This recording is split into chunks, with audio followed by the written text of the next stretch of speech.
¿Te ha pasado alguna vez que no sabes qué hacer con tus manos, que quisieras cortártelas porque no sabes dónde ponerlas? Esto suele pasar cuando hablamos en público, porque cuando estamos hablando con los amigos o con la familia, estas manos se mueven de una forma natural y acompañan la palabra. Nos ayudan a expresarnos como somos o según el momento en que estamos o según lo que estamos diciendo. Pero cuando hablamos en público nos ponemos un poco más tensos. Somos conscientes de la formalidad del momento y entonces no sabemos qué hacer con ellas, especialmente en el momento de empezar. Pues en este vídeo vamos a ver qué podemos hacer con esas manos para que sean muy expresivas, para que acompañen el mensaje y para que no delaten nuestro nerviosismo. Lo primero es saber por dónde empezar. Lo que no hay que hacer son cosas como poner las manos en los bolsillos, que significan una falta de implicación o incluso una falta de ganas para hacer aquello que vas a hacer. Manos detrás, que son más o menos lo mismo y además dan una sensación de distancia. O los brazos cruzados, que también podrían ser incluso una señal de una cierta arrogancia o de que paso del tema. O sea que las manos tienen que estar delante y el espacio ideal es delante del estómago, entre el pecho y el ombligo. O cuando ya estamos hablando de una forma más enfática, más entusiasta, entre el cuello y el ombligo. Pero aquí lo difícil es empezar, porque claro, si estamos en silencio, esperando a que nos presenten, por ejemplo, o a que nos den la palabra, entonces empezar desde abajo, desde aquí, es más difícil. ¿Qué es lo que vamos a hacer? Pues vamos a situar las manos desde este punto de partida. Puedes hacer esto o cualquier cosa parecida mientras no sea un gesto de tensión, así. Bueno, pues vamos a verlo. Voy a hacerlo desde el inicio. Hola, ¿qué tal? Soy Teresa Baró y he venido a explicar cuáles son los 4 puntos principales para mover las manos hablando en público.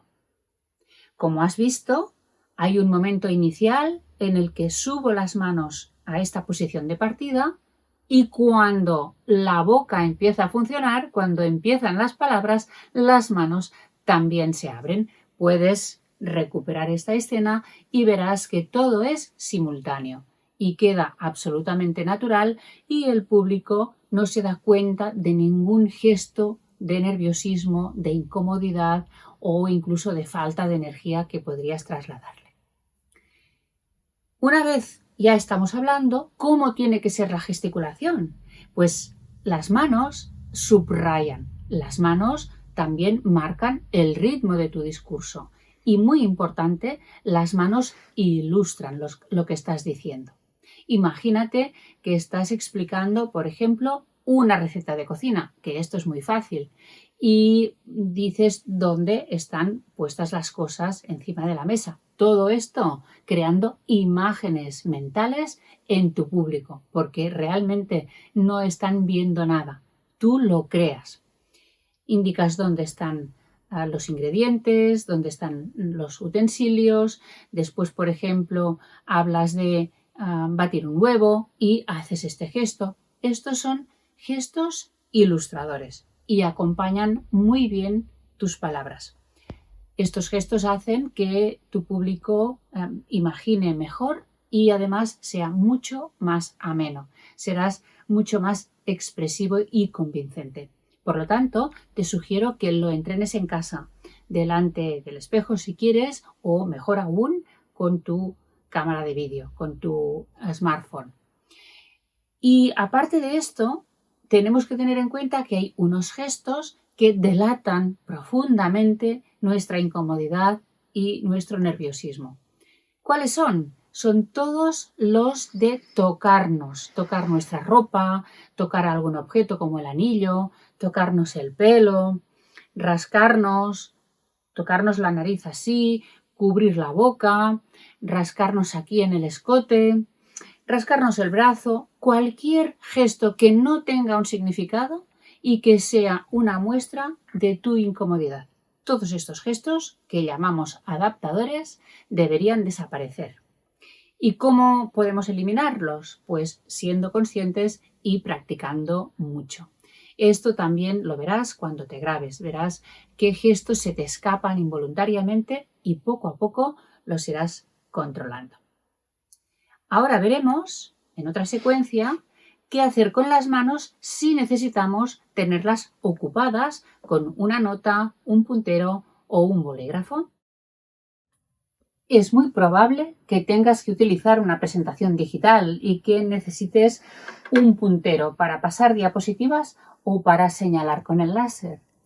¿Qué es lo que podemos hacer? Pues tenerlo lo más discretamente posible en una mano y cuando no se necesite dejarlo encima de la mesa, porque si no va a ser un estorbo para esta expresión tranquila, natural y abierta que queremos hacer con las manos. ¿Qué pasa con los rotuladores? Si tienes que escribir en una pizarra o quizá tienes un bolígrafo para tomar alguna nota. Si se necesita, pues tendremos que tenerlo aquí, pero si no se necesita, lo dejamos encima de la mesa. Hay algunas personas que consideran que esto es un buen truco para tener las manos controladas, pero es así solo al principio, porque después cuando tú entras en el tema y ya estás muy seguro, muy segura de lo que estás diciendo, esto acaba siendo un estorbo y una molestia para el público, incluso porque pasa por delante del rostro. Por lo tanto, déjalo siempre que puedas. Y tenemos otra cuestión, que es si necesito notas, ¿qué hago? Las tengo así, esto acaba siendo un escudo. Mejor no tener tanto papel o tan grande.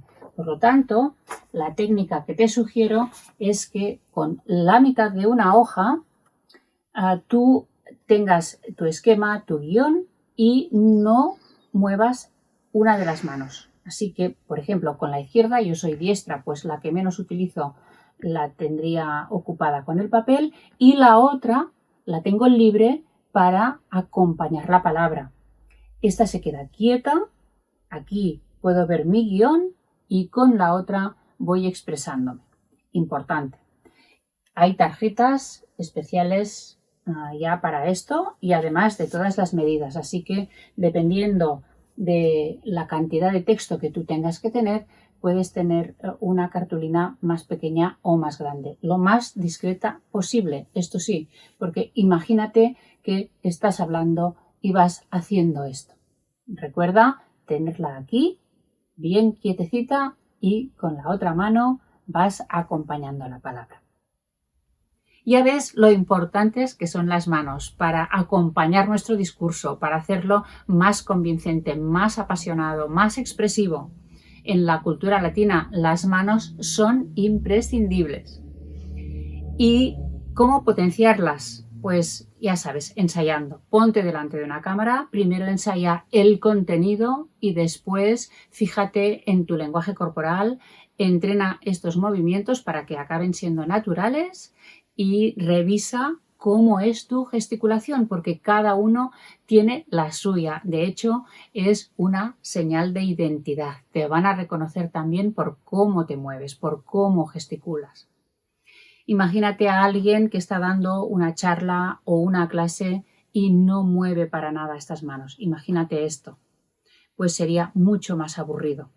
El público acaba desconectándose o pierde el hilo de la exposición. Aparte, tienes que saber una cosa, y es que la entonación y la gesticulación son dos hermanas gemelas. Y si dejas de gesticular, es mucho más probable que tu entonación sea mucho más plana y mucho más monótona.